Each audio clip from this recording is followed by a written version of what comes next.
while I'm chilling at the house. I did not have enough time to make a video and or do a live stream at my personal house because I am at a friend's house. So I wanted to go live on here, talk the latest Detroit Lions news and rumors for you folks today. And, what's going to be going on here very soon, very shortly in free agency, in which is 2 weeks away. Big, big deal. A lot of things are going to be occurring here very shortly for our beloved Detroit Lions. So it is imperative. What's up, Chrome? That we talk a little bit about Lions. So I just got done off the huge show. That's West Michigan for the Detroit Lions. And for free agency, I am going to be live on the radio hosting it for 3 days for NFL free agency. So I'll try to be able to quickly do videos on Lions Nation United. It's same with my personal channel at that point. But I will be live on the radio the whole time talking free agency. So when moves are going to be made and big moves are going to be taking place here, you'll be able to see it live or hear it live at least. So I'll put that link in the comment section so you guys get immediately the information that's required because free agency is such a big period. And what the Lions are going to do is extremely important. Will we get a guy like a Danielle Hunter for the Detroit Lions edge position? I hope we do. Don't know if it's going to occur, but that potentially could be taking place in about 2 weeks. Same way like Jalen Johnson or Sneed, L'Jarius Sneed, whoever you covet. These guys are going to be available for the Detroit Lions to acquire, and we don't need much. We absolutely do not need much. I think we go big. One player in free agency, we do a significant contract to one player, and then we kind of do smaller contracts and what we're used to. I'm not expecting a 5-year deal. 2 to 3 year deal is probably all that expected, and that's why I've been talking about Danielle Hunter because of his age would be perfect for something like that. Makes a lot of sense. I don't know if they target Josh Allen. I have not heard any legit rumors on this. The only thing that we know is we need a pass rusher, and so that he's been linked there. But I have heard no legit links at all. Same with Chris Jones. A lot of people want to get him. I covet him as well. I think it'd be great, but I haven't heard no legit news or rumors that the Lions would actually target him. What's going on? K8 Pressed, Big M, Lisa DeLorenzo, Mile Marker, and of course Chrome all in the building doing a impromptu live stream here on Lions Nation Night at a friend's house. That's why I'm not at my house because I don't have time. My kid's about to go to a play. And so I figure why not do it on here and just talk to you guys. I will be on at 8:30. I'm going to be on with Jeff Iufredi and Crunch Time with those guys. So that will be here in a couple hours. Be on a segment with them. Talk the latest Detroit Lions.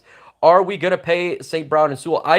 K ain't pressed. I really believe the Lions should extend Amon-Ra St. Brown immediately, like this offseason. He has earned the paycheck, clearly. He is an individual, don't got to worry about the money. And he's not a first-round pick, so you don't have that fifth-year option, so it makes a lot of sense for them to go ahead and assign St. Brown to a mega deal this offseason. Next year is where you want to look at Penei Sewell because we do have the fifth-year option with him that can pick it up, and then you can do a long-term extension for Penei Sewell. But absolutely, these guys are going to stay a Detroit Lion, K. Pressed, period. These guys are going to be Detroit Lions. They're not going to hit no free agency anytime soon. You do not let Hall of Fame players go, such as a Penei Sewell and a St. Brown with the ability that he's been playing as of late at all. So if you got questions, throw it in the comment section. We're just going to have fun here. I'm doing it on my cell phone. It's a little bit different, but hey, it works. It's not all fancy, but we get to have fun talking some Detroit Lions. I'm thinking about doing 2 lives now on Lions Nation Night a week. Let me know in the comment section what you think about that. Instead of doing videos, maybe do 2 lives a week, obviously one on Tuesday. And we can pretty much pick any day for another live, whether it be on a Thursday or a Sunday or something like that. Sundays are very good as well. So you guys just let me know in the comments, whether it be live in the comments or post comments. That's perfectly fine. Would you trade up for Kool-Aid? If there is a run at the cornerback position, I'm willing to trade up a couple spots. You wouldn't have to go too far for him. Maybe like 5-6 spots. So yeah, I'm all for a trade up for a player of his caliber. If you're just going a couple spots, it's not going to cost you too much. And let's keep it 100. We need a cornerback. He would be BPA most likely at that position, and it's not going to cost that much to trade up. I mean, do we really think about what we paid for to get Brian Branch? Nope.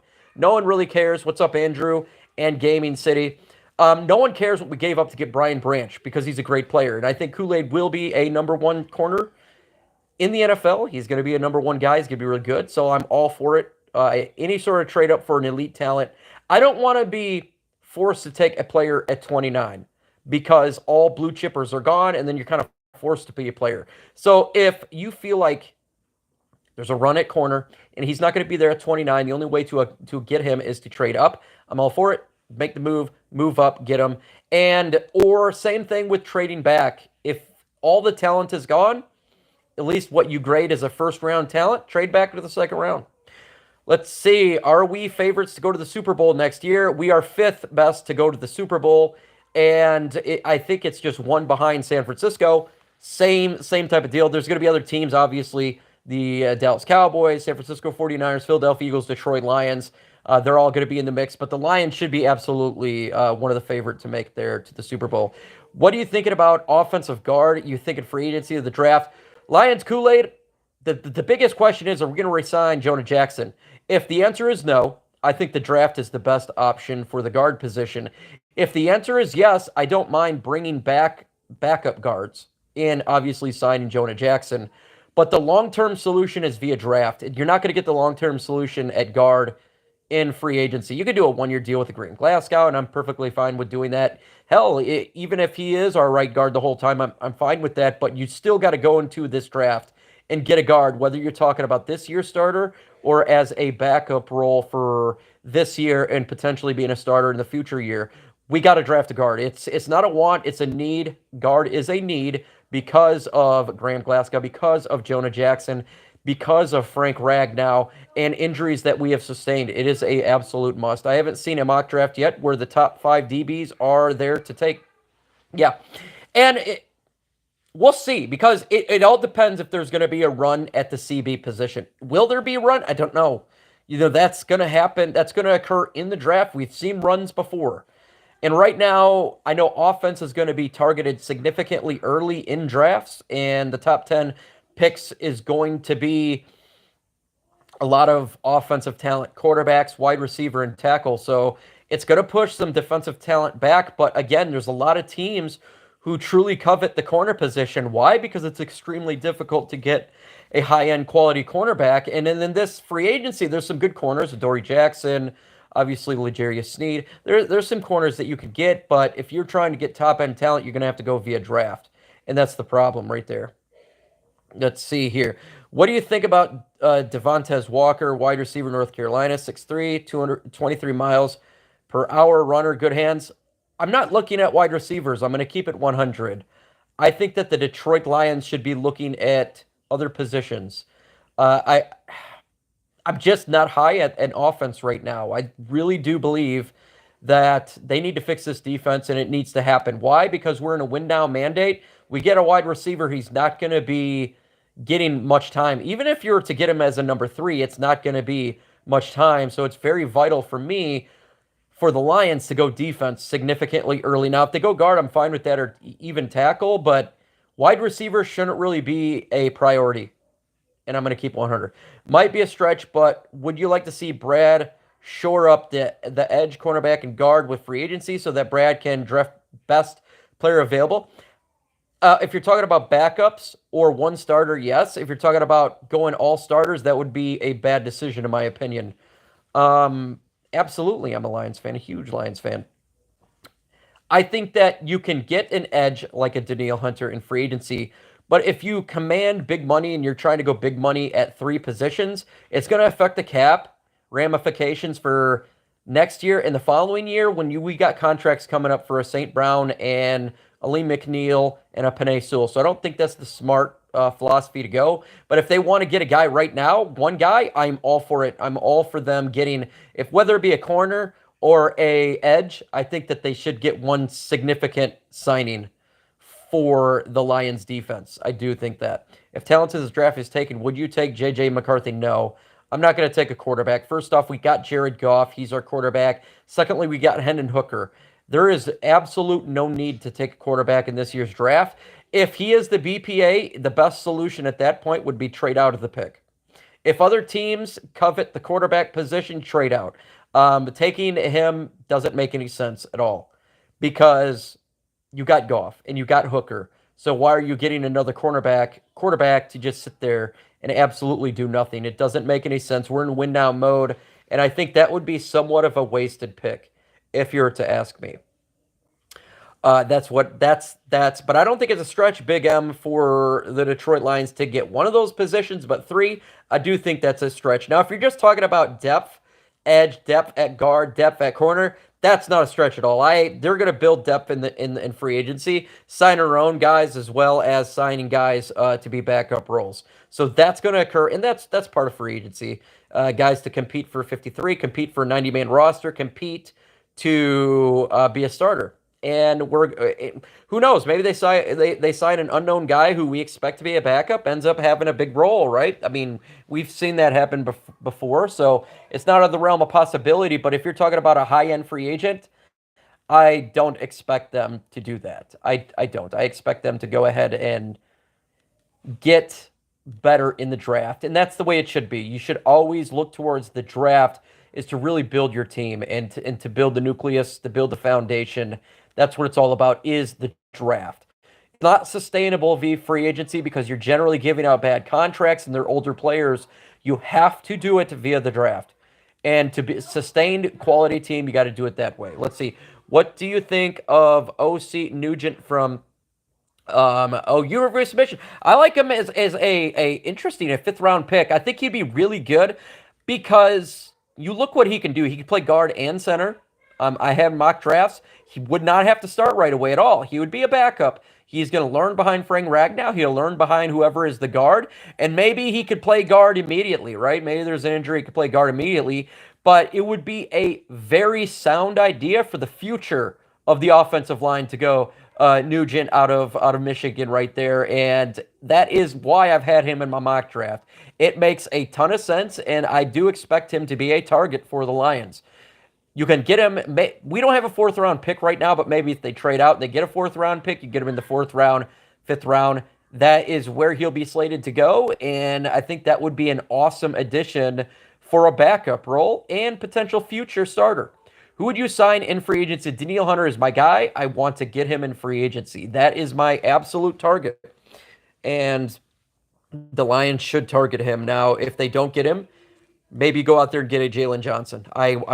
He would be a media upgrade for the Lions in the secondary, and then you draft the corner, and you're looking pretty for that defense. You're looking really good. Other free agencies, I'd like to re-sign some of our own guys. I think that's important. I'd like to get Josh Reynolds back, Donovan Peoples-Jones, Grant Glasgow.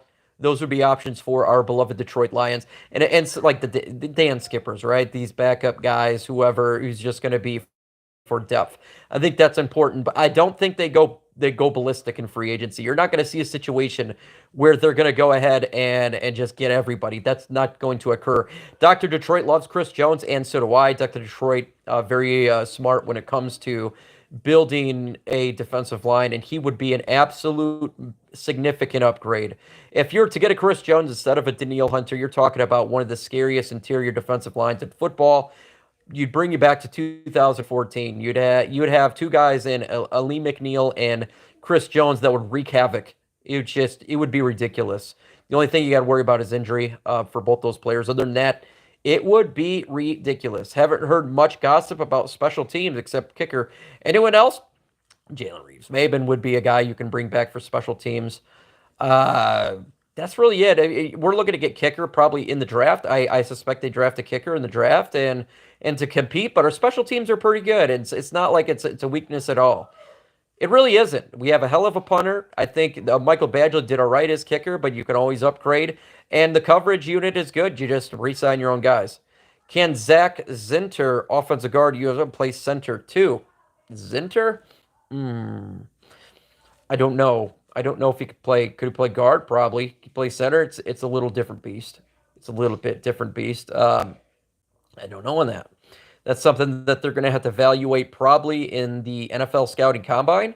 That's some things you can look at, and can they, they're going to question a lot of these guards, especially if they can do center, is can they read the defenses? A lot of people don't realize this, but centers actually do a lot of reading on that defense, and they give the information to the quarterback, i.e. Jared Goff. And that's what makes Frank Ragnow so damn good is he can tell Jared Goff what's going on defensively, and it's a big, big help. It really is. So to me, I don't know. Don't know. And so that's something they got to investigate. Just know Brad will select one or two that will make it here pre-draft visit. Yes, and Bryce S., you are absolutely correct. And you always want to look at the pre-draft visits. They definitely draft players in pre-draft visits. That is correct. And we will be monitoring that on Lions Nation Unite as well as my personal channel quite a bit. And good observation there. That's what they do. They don't go everybody, but they definitely will draft a couple guys from their pre-draft visit. They're not playing around. It's not really, they're not playing the games. They're not trying to hide it. They're going to go and get it. Lion, should we trade up top half of the first round depending on player? I have no problem, Riley, to jump up in an NFL draft and to try to get a player whom you like. We've done it already. We've done with Brian Branch, done with Jameson Williams. The Lions have no fear trading. And if they feel that there's a player there that they get, that go get it. We don't know how the draft's going to play out. We don't know what position is going to start just being unloaded because that's how the draft works. You know, all of a sudden you can see a run on corners, right? And it's like boom, boom, boom, they're gone. And it's like, holy crap, if you want to get your guy, you're going to have to trade up. Maybe there's no run. Then you don't have to trade up, right? So that's more of draft day scenario. And I'm all for trading up and or down. I am all for that. And they will do that. Brad Holmes will do that. He is 100% a guy who will make deals. And so I fully expect the draft. We're trading up and down in all the rounds. He's looking at it. He's not staying a pat. They're going to do that. And I'm all for it. And I don't think we should get upset if they do trade up or trade back. Why shouldn't we get upset? Because it's worked. It's worked already. Jameson Williams, he's becoming that number. He's going to be the number 2, and he's getting better. Brian Branch, we traded up for him. We traded back for Jahmyr Gibbs, so there should be nobody upset for the Lions trading up and down the draft. That is part of what Brad Holmes does. He has players selected at specific rounds, and if he feels that player is not worthy of a round, he'll trade back. If he feels that player is worthy to trade up and acquire it, he's going to help this team immediately. He's going to do that. That's Brad Holmes, and that's what general managers should be doing. You should not exclude any sort of move. Well, I'm not going to make a trade because of this. That is a terrible decision. We don't know how the draft's going to play out. And if a talent falls, you trade up and get it. Period. If there's no talent available, don't force the pick, trade back. Do it. It's all about making your team better, getting players whom is going to help this roster out. Not just now, but also for the future for many years. If they go Badgley, they need to be all in, just let them kick. Look, they're going to bring in kicker for competition. Badgley's a good kicker, right? He's good, mid, right? But if they're going to bring in competition, they did it with Riley Patterson this last year. It didn't work out. They're going to probably draft a kicker. I fully expect, in every mock draft I'm going to do is going to have a kicker at the very end of it, whether it be 6th or 7th round. Why? Because they want to get better at that position. They do. They want to get better. Badgley is okay, but do you fully trust him if it's a 54-yarder? He's less than 50%. I don't think they fully trust him, and I wouldn't fully trust that either. I think it's extremely important to have special teams. It's so important to have a good punter and a good kicker. And I'm all for drafting. We didn't work out with Nate Freeze. It absolutely failed there, but it worked with Jason Hanson. And I'm not saying you're going to draft no kicker in round 2 because that's where he was drafted. I'm talking 6th or 7th. 5th would be the highest, even close, coming to the idea of drafting a kicker, and that would be a late 5th round pick. I'm not in the belief of taking a kicker pretty much anything before that. I'm not in the idea of getting a kicker in round 1 either, like the previous Oakland Raiders did when they got their kicker. So, but I trust Brad Holmes, and I like that, Lisa. Brad Holmes I trust. He's so unpredictable, and I have no idea. He is very difficult to do mock drafts with. You know, when we had Bob Quinn, I was nailing the draft. I would get half the draft right because it's pretty easy to understand what he was going to do. When it comes to Brad Holmes, it's not easy at all. It is really difficult, and that's great. It's horrible for content creation. It's great for building a roster, and not other general managers and other franchises know what the Detroit Lions are going to do. He was a dog, but I ain't taking no kicker in no round 1. I'm just not doing it. I really don't care. That's too high for me. Especially when you have a guy in Brad Holmes that finds so much good talent. Like, no way, man. Like, no way. Like, it's crazy. It's crazy. Two monkeys told me to shut up. Interesting. He says, shut up. Well, here's the deal. You're on the channel that I'm on, so I'm not going to shut up. You can leave, and that's perfectly fine. Or one of my guys can go ahead, like Lisa, just kind of block you from here, but you're not going to tell me to shut up. You can just go ahead and leave this channel because that's what this is all about. Lions re-sign Monkey. Yeah, they'll re-sign. Yeah, he's going to get re-signed, and he's going to have to compete. He's going to have to compete in training camp and in preseason to get better at that kicker position. It's simple as that. Would you be mad if Brad drafted Xavier Leggett at 73? I'd have to take a look. I haven't looked at that prospect yet, so I'm halfway through it right now. Generally speaking, I would probably be 100% done, but the Lions were good this year, and I didn't start the draft process. So let me take a look a little bit later and give you that one. If there's a Justin Tucker caliber player, would you take him in the first or second round? Absolutely not. I'm not going to take a kicker in the first round. Not with our general manager, his ability to find talent. Would anybody take a kicker over Brian Branch? Would anybody take a kicker right now over Jahmyr Gibbs? Would anyone take even a Jack Campbell? I'm not going to do that. Would you take a kicker over a Penei Sewell? I'm just not going to do that. Even a St. Brown in round 4. I'm not going to do Lee McNeil. I'm not going to do that. So, yeah, I'm not. I'm in the business of taking a kicker that early. I'm just not. Not with our talent evaluation. You could always trade back too. You can always acquire talent. There's a million other things I'd rather do. Kicker to me is 5 at the earliest, 6th, 7th. I'm all for, even if it's some great kicker, even if it's a Justin Tucker. I'm still gonna take other players that are going to be on the field taking significant amount of snaps more than a kicker who is very important. It is, but they're not on the field as much as other talent is going to be on the field being utilized. So that's where I really like the Detroit Lions a lot. I thought half they're head of the Super Bowl. Still, I'm upset that the coach passing up points. You take the points. Salt Lake, Snow Bunny. It's a do or die situation, right? Because you could be. I think a lot of us are a little. They're upset, but at the same time, Dan Campbell's aggressiveness is what got us to the NFC Championship. We wouldn't be there without some of his decisions of going forward on fourth down throughout the season. So I get it, but I'm with you. I do like you want to take the points. It does stop momentum and all of that. So it's a double-edged sword. It truly is. But I want to just go on here really quick. I didn't want to do this for a long. I'm at a friend's house. I got kids here and stuff. So I'm going to get off here, but I really wanted to jump on here and talk really quick, talk some Detroit Lions. And I'll be dropping a video. Again, in 2 weeks, I'm going to be live on the Huge Show hosting that bad boy for 3 days in free agency. So if you want to hear live updates of what's going on, 96.1. And I'll put that link out there. It's going to be live. Like the whole time I'm going to be on the radio hosting for West Michigan. So super excited for that. With that said, folks, adios.